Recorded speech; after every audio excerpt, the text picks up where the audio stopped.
Thanks, Alia. Good morning, everyone. This is an exciting moment, mostly because I think it's been 28 months since the OLC has been able to convene a group together. And if you have been with the OLC for any amount of time prior to that, you know that we've really prided ourselves on having a coalition that's been in person. It's been about actually coming together.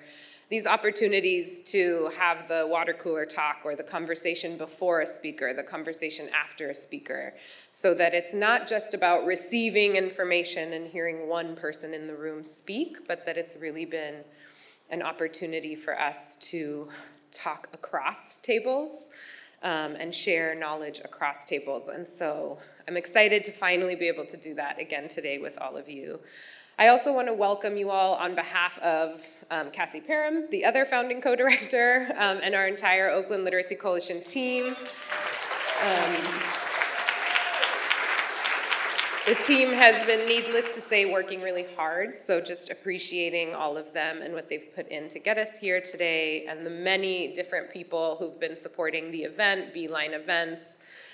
We have so many people doing amazing support on AV and filming and photography, so just thank you for everyone who's shown up today to do that.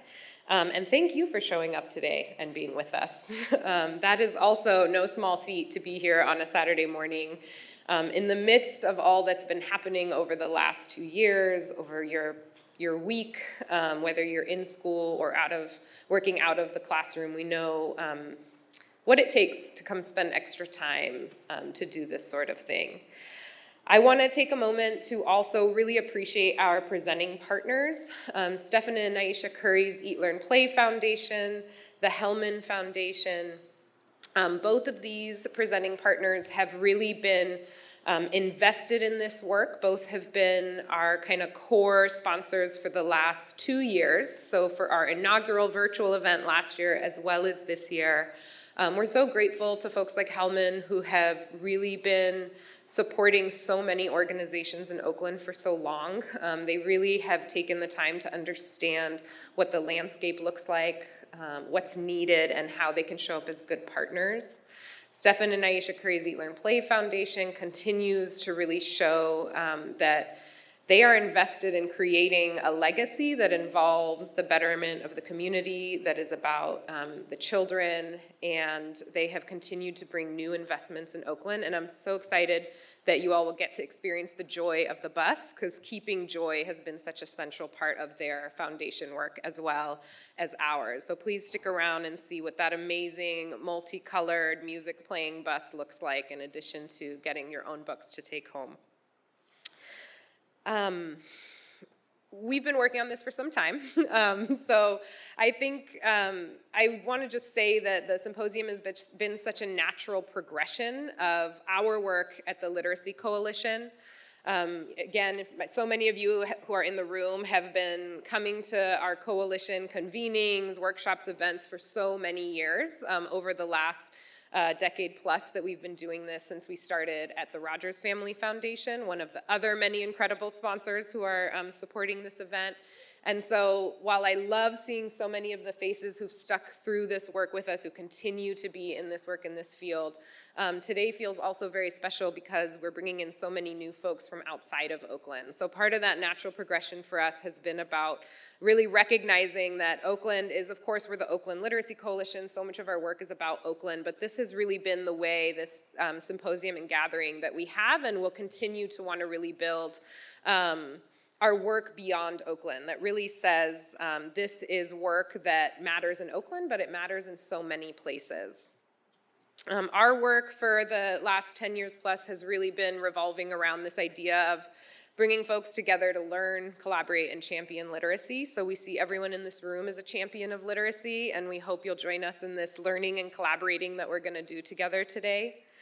One of our goals is to make sure that our field, so all of the folks who are really working with us around our mission to ensure every Oakland child learns and loves to read, that it is a resourced field, that it is an informed and knowledgeable field, and that it's a connected field. We know that no one of us can do it alone, no single school, no single school system, that it takes so many of us to do this work. So thank you for being in partnership with us as we do that. We also recognize that part of that power, at least here locally, we can speak to, but we know is happening in so many places, is that it has been about educators, it has been about CBOs and community spaces, and it has been about parents who are really now leading the way to transform our systems. And we're seeing that happen, and we're seeing those changes be made, and we really believe it's because we have opportunities, again, to literally reach across the table and understand one another and work differently with one another. I also want to specifically shout out our educators who are in the room today, and just, yeah, please.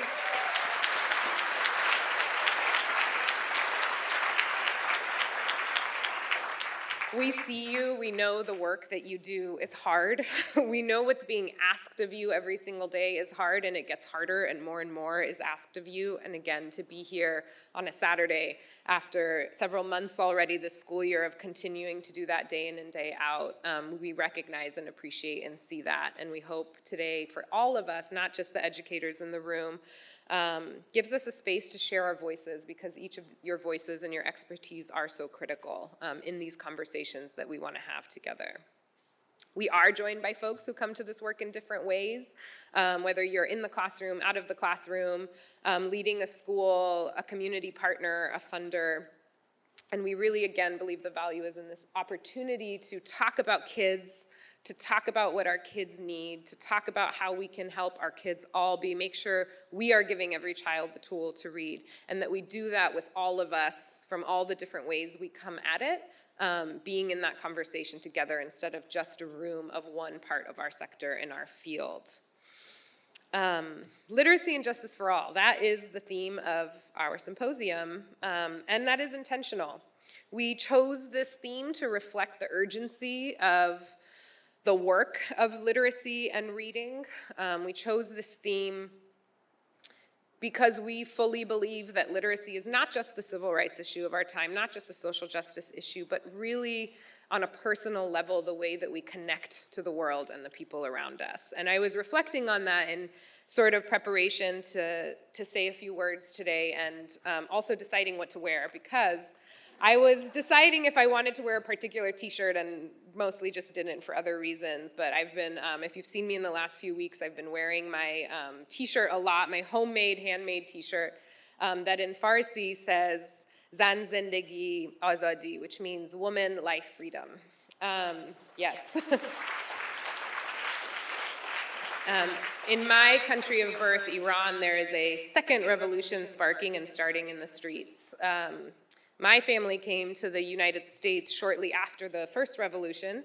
It is why my family is here in the Bay Area. And I share this not just because it's a thing that's on my mind a lot, and because the relevance of that very critical human rights issue that I think, especially led by women, it can potentially lead the way for so many of us around the world. But because over the last 4 or 5 weeks now, the news and images that are coming via social media of Iran, most of it is coming from Iran. It's in Farsi. The written text of what I'm getting is in Farsi, and the voices, the testimony of people is in Farsi. And I was blessed that my mom was a Farsi school. Well, she was a teacher, but when she came to the States, she also started teaching Farsi classes. And so I've had these moments over the last few weeks where I've been deeply moved and appreciative that I can read that she took the time to make sure I didn't lose that, and how different it was that I didn't need it translating, that I could hear often tragically a mother talking about her daughter who was killed, but to be able to hear that in the real voice.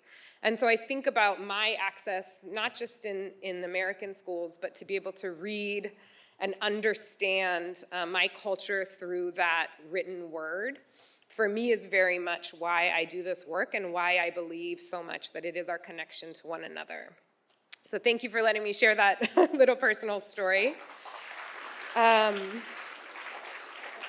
And so as I sort of wrap up here, I just want to share again that, you know, we're all here because we believe in this urgency, because we're a part of this work.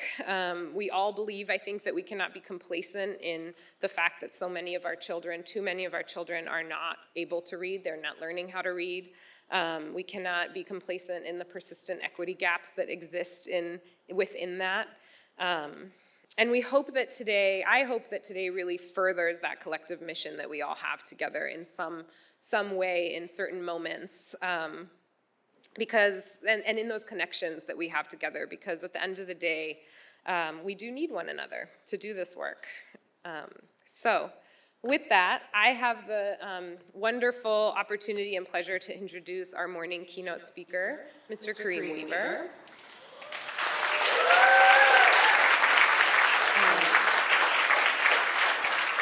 So Kareem is the co-founder of FULCRUM, which is Full and Complete Reading is a Universal Mandate.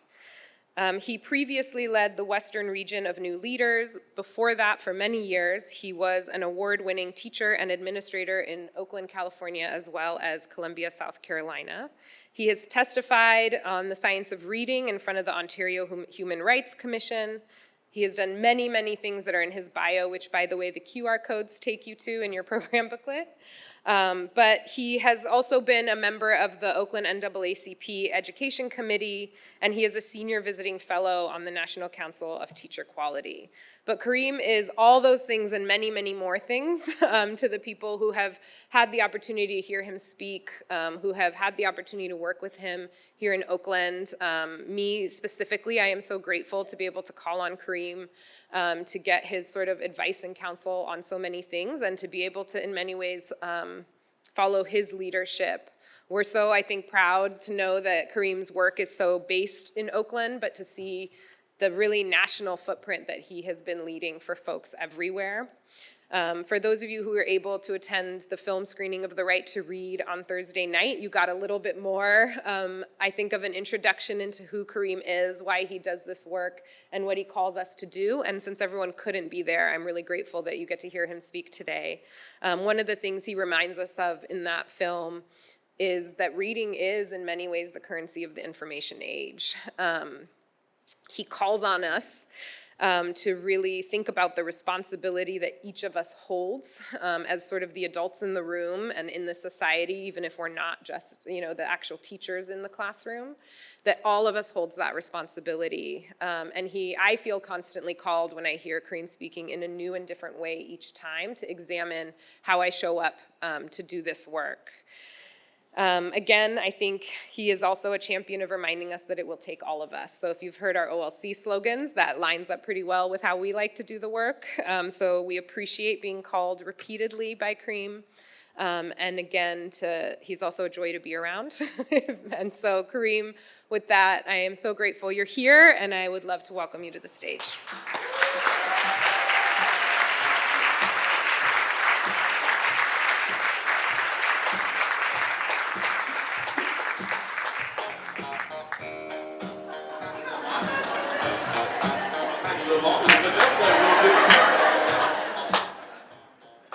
Very superstitious.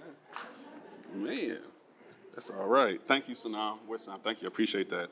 Good morning, everybody. So I know we're running a little bit behind time. Do I still have 30 minutes, or you want me to cut it down? What you want me to do? Okay, just let me know. 29? All right. All right. Okay, so it's good to be here.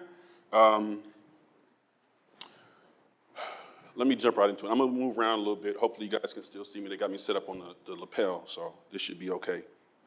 So the call for courage and leadership. I'm just going to jump right into it. That's me. Well, that's not me. I'm me. That's some stuff. Nice to see you. Some people I know have met. You got your mask on, so I can't really. Hey, Liza. I thought I saw Bree here earlier. Bree, where you at? Where? There you go. What's that, fam? So it's good to see some people here. Were you at the film the other night? Yeah, I saw you. You were sitting just like that. Right on. Just like that. Always good to see the Super Kids team here.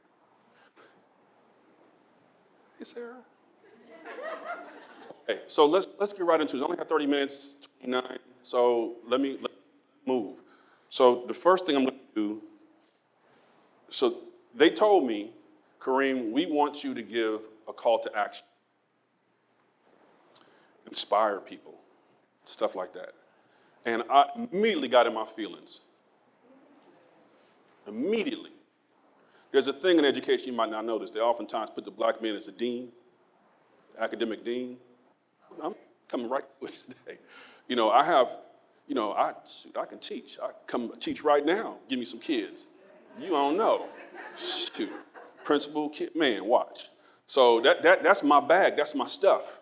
And so sometimes when I'm doing this type of thing, I'm like, man, why Margaret Goldberg always get to go through the technical stuff?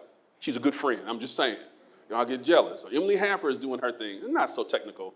But that's my stuff. The reason I'm bringing that is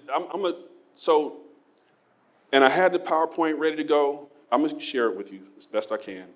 But I realized some things about me. So we may think this is about curriculum and reading and whatever else, and it is, but it's also about us as human beings, how we get down. So I realized I have this thing that, well, if I don't prove my stuff, they might not take me seriously. I'm a black man in education, mostly white women. I like to get out there and show them what I can do. Have little clips of me teaching and this and that and show the data. But that is my personal and professional ego, baggage, insecurities, my want to prove. It's driven me, and I've been successful with that. So it's tough to let that go now. And there's also this thing about black men, they say we talk too much. I've been a principal before. Staff room full of mostly white women, a few guys, mostly white women. And I hear the chatter. I'm supposed to talk, it's my job. But I'm sensitive to that type of stuff. And so part of me, wants to counteract that by talking a lot. And then, so I slept on it. But obviously, so I put this slide together. The last second, I was like, you know what? Name it. This is your stuff. Name it. I don't know who this is for. Name it.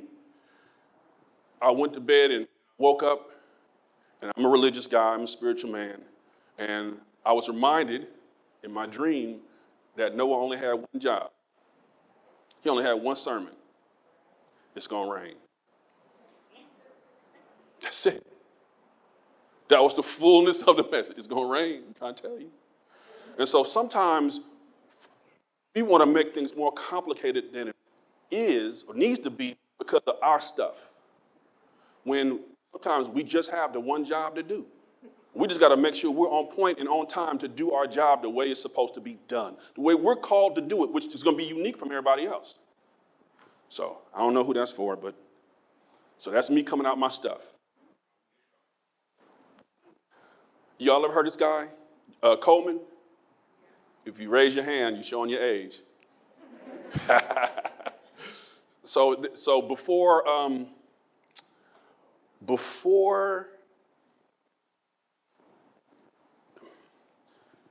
So we've had two national studies about reading. Most people know about the National Reading Panel. Had this Coleman report earlier. And the Coleman report, this guy, James Coleman, was sent out to get information and figure out what's going on with education and African Americans specifically. That it's a fascinating document. Google it. Anyway, one thing about education, he said that, Cliff Notes version, it doesn't really make that big a difference what you do in schools. That's the gist of the report. They're too poor. Their families are broken. Hey, how you doing, Kathleen? All that stuff. You know the stuff? It's the same stuff, by the way. That it makes a difference, but not as much as you think it does what they do in schools.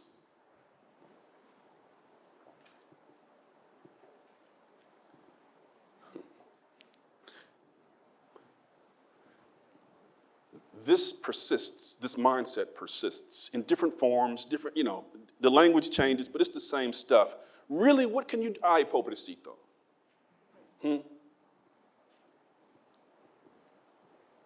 Okay, so I don't know if I ever said this before. My actual education training was not in education at first. It was in clinical community psychology. That's the first person I ever told this. Nobody ever asked.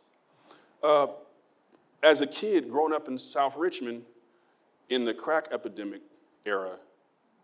It's kind of like the opioid epidemic for black folks back in the 80s, right? That's a whole nother conversation. I was fascinated, like, how could this happen? How could the adults in the community, thank you, how could the adults let this go down like this? Don't y'all see they're selling Oragel and this, that up at the thing, and you know what they do, and what, everybody going to jail?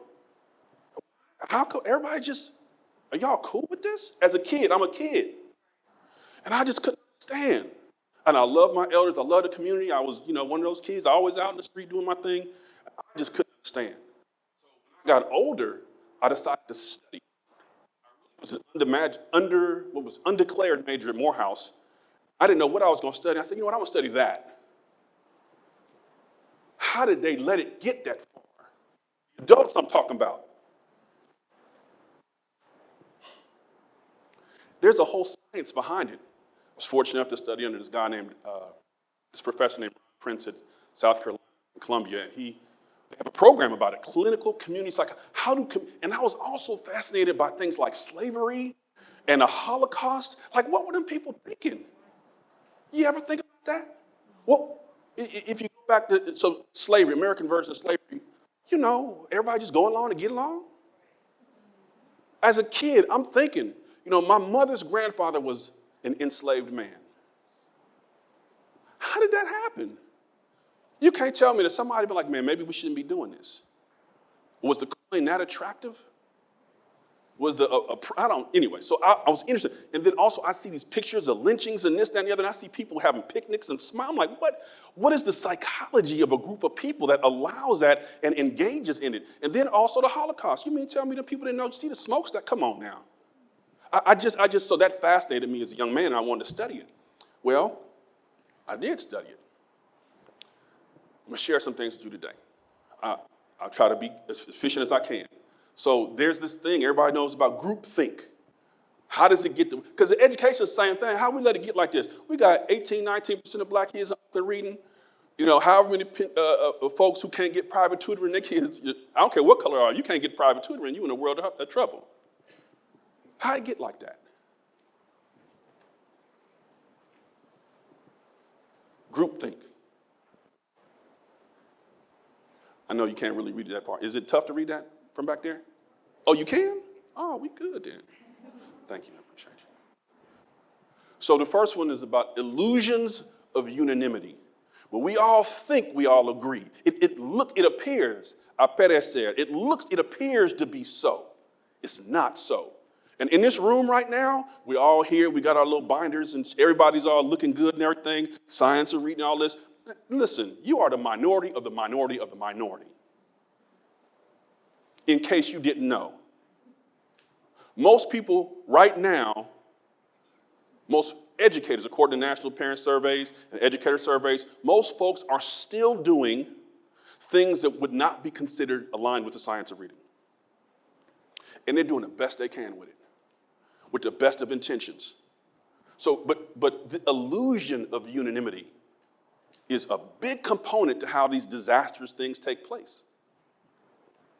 I know I got to speed up. Unquestioned beliefs. So we have a tendency when we think we're right to quell questions. We don't allow dissent. We kind of marginalize it. Just be quiet and follow. That's how this stuff happens. So I know right now in the short term, it's like, listen, I got to get people on board. I don't have time for that. Okay, we don't have to learn from history if you don't want to. But I'm just a messenger. Rationalizing. It prevents members from reconsidering their beliefs and to ignore warning signs. We start to rationalize things. Stereotyping. The in-group starts making assumptions and mischaracterizations about the quote-unquote out-group. So now I don't know what you thought I was going to say. Somebody told me this is what I need to say, so here I am. We oftentimes think of in-group and out-group as good group and bad group. That if you're on the right side of things, it's okay to have out-groups. It's okay, I apologize. So when I become the principal, the in-group is going to be the right group. And so that justifies me putting somebody else as the out-group. Then you want to talk about buy-in. You know, like at some point, those dynamics that we learn from those lessons should be applied. Rather than having those stereotypes and having in-groups and out-groups, maybe we actually authentically engage. Self-censorship, oh my goodness, causes people to remain quiet. Mind guards, and act as self-appointed censors. Putting on my translating hat, tone policing people. That's what that is, tone policing.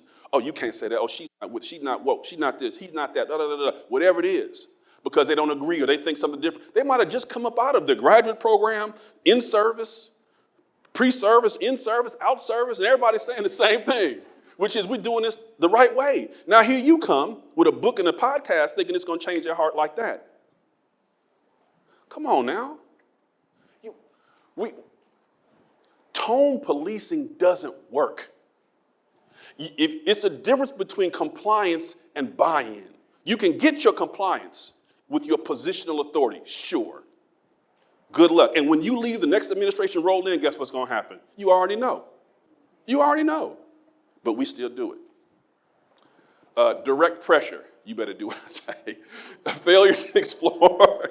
Failure to explore. Listen, now I'm going to tell you, and some of you have heard me say this before, because we feel the cause is right, and I believe it is, we got to get these babies to read, maybe direct pressure is justified because of our urgency, because we love them. We're doing it on their behalf, right? So therefore, I could do it this way. You can, but what's the goal? If you want a temporary bump, now I know some people who've made dramatic shifts, it was for a season and a reason they exited. They're like, listen, I'm gonna do this, but I know that when I do this, I'm gonna leave a mark, so I have to leave. I'm the head of this organization, we're gonna make a switch to structured literacy, then I'm out.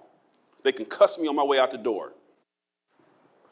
I understand that. Okay, most people don't leave, they stay. And they expect that the way they did it, it's not gonna leave marks. Listen, I don't know who I'm talking to today. Maybe only 3 people, but I hope somebody in here this is for. The last here is the illusion of vulnerability and invulnerability. Either one.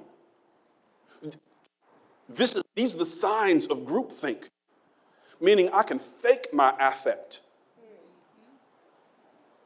I can fake it either through self-righteousness and indignation or false humility, as opposed to saying, I'm trying to figure this out. I think this is it. I've been listening to these things. I've been reading this stuff, but what we've been doing hasn't been working. And what I've been researching some things, found out that there have been some schools that have really made some progress. Here's the evidence. I need you to take the journey with me. I'm sorry that I sent you on a goose chase for the last 5 years. So that's why I'm inviting you in to learn with me. Hey, Debbie. But that's a difference than you're going to do this. I know it's because I'm best. Well, aren't you the person that just told me last year or 2 years ago to do it this way? Now you're saying that way? And now I got marital problems because I was stressed out with all that stuff you made me. Hello, somebody. Y'all laugh. That's real talk. Okay, really quickly, I'm going to play this. You all know that guy is, right? John Hattie. He's the guy with the visible learning stuff, and he listed out all the things that make an impact on learning, and he's collective efficacy, collective teacher efficacy was number 1. Let's listen to this. Thank you. How am I on time? 14 minutes. Uh-oh. They're working on it. Maybe I'll just read it. Having all the teachers in the school believe they can make a difference, but it's actually more than that. He says, now to have a meta-analysis, you have to have lots of studies. It's a nice accent. But that is not a new idea. This has been along a long time. Rachel Ills was the one that pulled it all together to show what this combined effect was, so we chose that term. The message I want to get across is, It is teachers working together to have appropriately high, challenging expectations of what a year's growth for a year's input looks like, fed with the evidence of impact, which is what sustains it. It isn't just growth mindset, rah, rah, rah thinking. It's not just, oh, we can make a difference, but it is the combined belief that it is us that causes learning. It's not the students. It's not their backgrounds. It's not all the barriers that are out there. But fundamentally, you have to believe that you can make the difference, that you feed that belief with the evidence, and that is dramatically powerful. I'm going to skip past this one. So there is courage in this work, but I'm going to talk about it in our context as educators. Okay, I'm going to push it through a little bit here. So there's a difference between tone policing and engaging on the substance. Some people come to things like this, like, man, when I get back, I'm going to be fired up, and I'm going to make all those teachers. Okay, fine, okay. They're ready. They got their badge. They're tone police. That's different than engaging on the substance. That's why you come to stuff like this, so that you can get the information you need so that you can engage on the substance, not just the emotion of things. Emotion is good, but the substance of the matter. I was at New Leaders. We used to have this, Paul Bambrick used to say, never fight the battle along ideological lines. Change behaviors. And when the results come, the beliefs will follow. As a principal, I took that approach. It worked. And that's tough for some of us, some of us start feel a little good. You learn something. Well, I learned something at the conference. No, you're doing that wrong, baby. Let me tell you. No. So I understand that. That's human nature for some of us. But if you fight, you know what? I'm going to take the time to do it right. What's your name? Catherine? Okay, Catherine. I want to imagine that you're a teacher. Okay. And I want you to say, kids just can't learn. Not yet. I know she ready with that. She ready with that. All right. She's ready with that. Okay, so thank you for coming to our data meeting today. I looked at your data. I saw that, most of the kids, they're still mired in the red area of the assessment. And I'm wondering, you looked at the data now, you turned in your chart. Why do you think, what do you see? What do you perceive is going on? Well, I try my best, but I don't know what about these kids. They just can't do it. Well, listen, I hear you. We don't use that kind of language in my building. Okay, we believe all kids can learn, and I need you to stick to the lesson plan, and I need you to do the things that we've been commissioned to do, that the Board of Education has approved, and attitude again, we're going to have a follow-up meeting. Okay. Try it again. So why do you think the kids aren't being successful? I just don't know why they're not successful. I keep trying everything.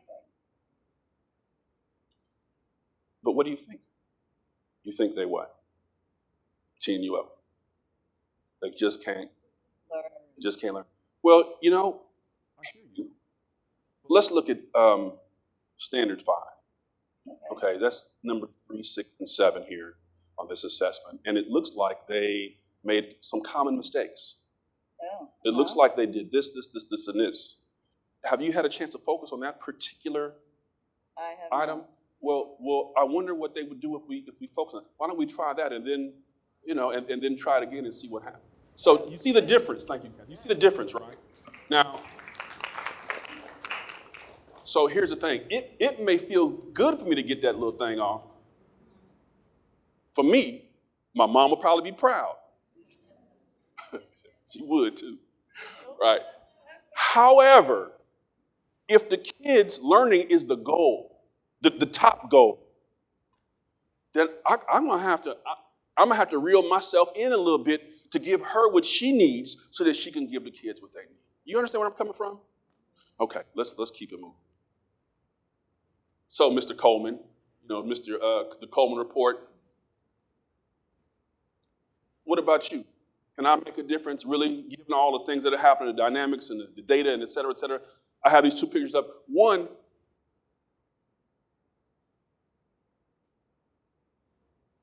no matter what your role is, no matter what your job is, Your approach to it makes a difference.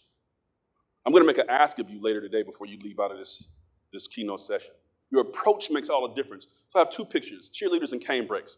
Very quickly, my niece is a cheerleader. That's the Morehouse College cheerleaders. I'm always repping Morehouse every chance I get. But these cheerleaders, I used to always wonder, man, why are they out there cheering like nobody paying attention to cheerleaders? Man, look, the great cheerleaders, they honestly believe they make a difference. And I remember, and I used to think, whatever. Then I heard this man named Al Davis say, rest in peace, former Raider owner. Al Davis said, the reason why I moved back to Oakland from LA is because the fans are better, the cheerleaders are better, the attitude is better, and I believe that the energy in the crowd is worth 3 points a game. And when you're trying to win a championship, 3 points is everything. It blew my mind. I looked at cheerleaders all the way different. Some of us don't like to be put in a little box. Like my first slide was a reaction to my issues. Some of us don't like boxes. But man, whatever your role is, you got to play it to the best of your ability. Leverage that thing. I don't care if you sweep streets, do it with dignity in class. You don't know the impact that could make on the outcomes you're trying to get to. The second thing are the cane breaks. Some people might call them the brush arbors. The greatest generation that ever lived taught in those things. At great risk, I might add. They taught people who some would say that were traumatized or they couldn't learn. Literally, they said they couldn't learn. They're like animals, couldn't learn. They didn't have the intelligence to learn. Their parents probably spoke a different language. And it wasn't necessarily for college and career readiness. It was just to transmute the human right to know the greatest generations of teachers that ever lived. Now, I'm not saying that I'm just pointing it out. You have to believe that you can make a difference. Collectively, that's what Hattie was trying to say with his English accent. Okay, let's keep it going. 5 minutes, thank you. So in this context, in education, what does courage mean? What does it mean in our context? Well, it's basically the opposite of all the other stuff I put up earlier, but I do want to focus on that last one, time permitting. There is this saying, in the Serengeti, the plains of the Serengeti, there is a gazelle that wakes up every morning and knows he has to outrun the fastest lion or he will be eaten. You've heard this. I love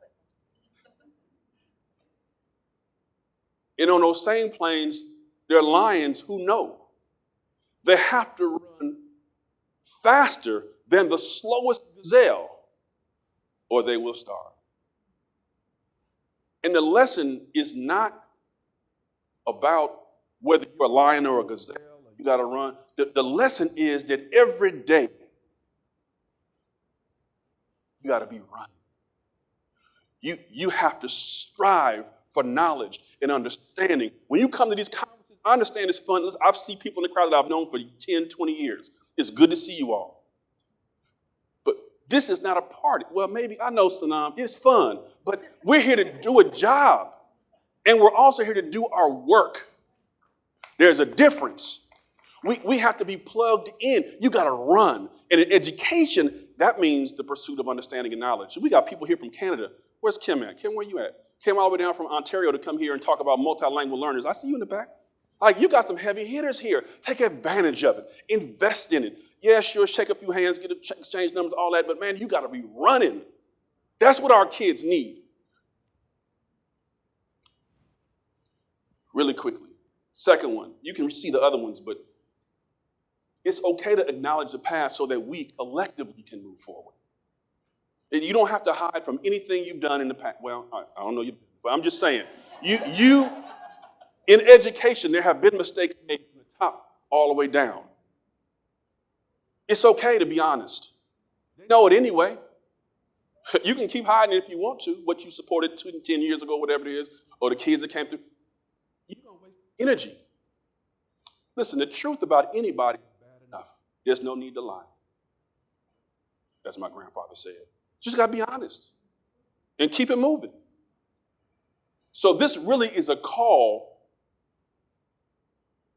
to curiosity. I'm beseeching you. I'm begging you to be curious and to be humble because our kids need that from you. They need leaders who will put themselves on the back burner and go learn.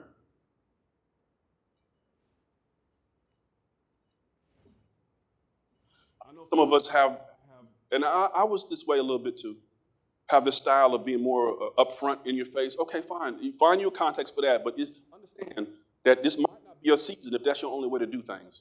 This is a season of learning. People need to be held right now, not nannied to death, but they do need to be brought from point A to point B. That takes skill, that takes vulnerability, that takes courage, that takes discipline, that takes curiosity, that takes discernment. That means you have to have that settled in your spirit. That you can't go to work every day wrestling with, am I going to be nice today or am I going to be a jerk today? Nice just got to be, you'll get there. And you only go off when you got to go off.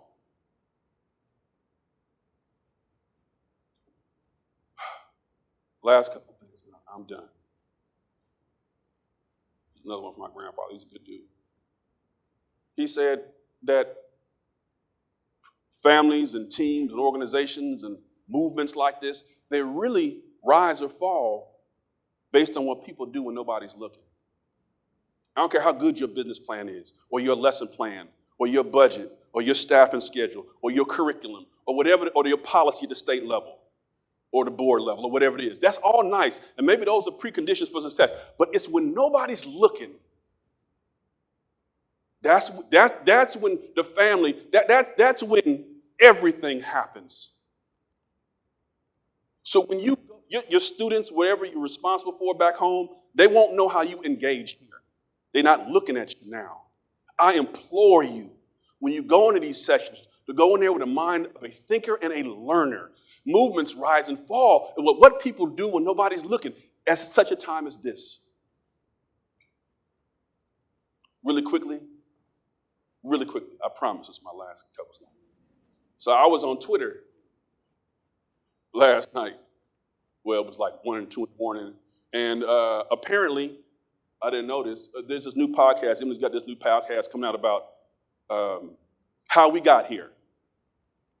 And I don't know this, but a friend of mine said, well, there's these 5 people that she's going to bring up. And essentially, one of the persons said, I've respected how the person opened up and shared her mistakes in the past, but she's not with it, basically. She made some mistakes. I don't like her. Whatever. It got kind of middle schooly, in my opinion.